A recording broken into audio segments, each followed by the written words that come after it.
আজি মই বনাম বনৰীয়া কচু আলু লগত ঔটেঙা।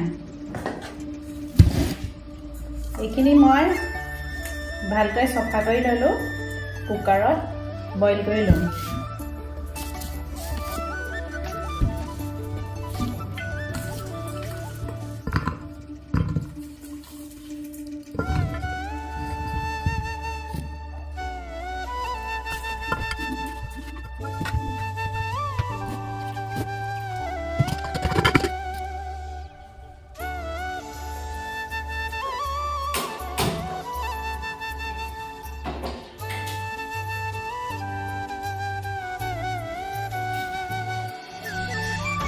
জলকীয়াটো অলপ বেছি দিব লাগিব, জ্বলা নহ'লে খুব খজুৱাব ন।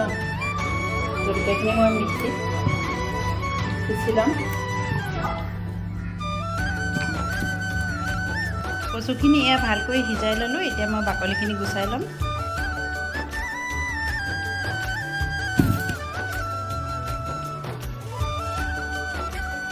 এনেকৈ এতিয়া বাকলিখিনি গুচাই লৈছোঁ।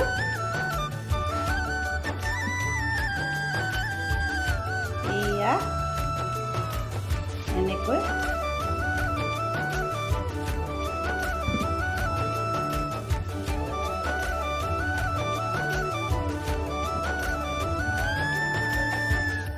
এতিয়া গুচোৱা হৈ গ'ল কচুখিনি আৰু ঔটেঙাখিনি চেপি ল'লোঁ পানীত। এয়া কেৰাহী গৰম হ'বলৈ দিলোঁ। গৰম হৈ গ'ল। ইয়াতে মই অলপমান মিঠাতেল দি দিছোঁ।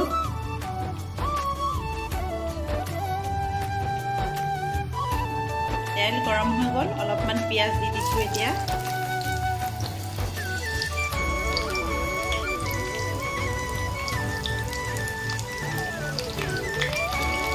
কচুখিনিতে মই হালধি দি দিছোঁ।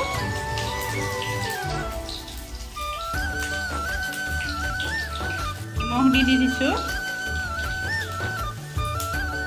গৰম হৈ গ'ল। এতিয়া মই ইয়াত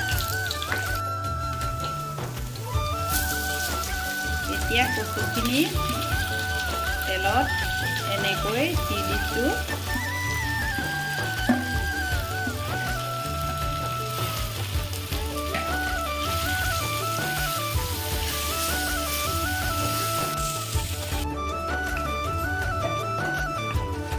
অলপমান পানী দি পেলাই এনেকৈ মই গোটেইখিনি ভাজি লৈছোঁ।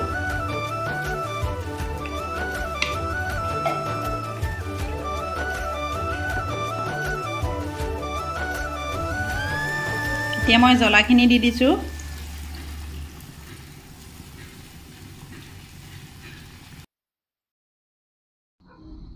কেইটামান শুকান মাছ দি দিলোঁ। ঔটেঙাৰ ৰস মিলাই দিলোঁ।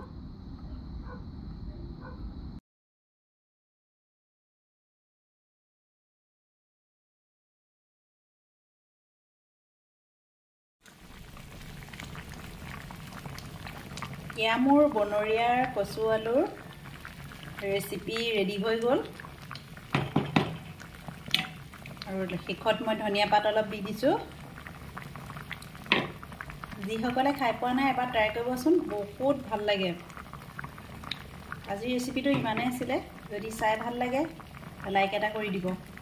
বাই।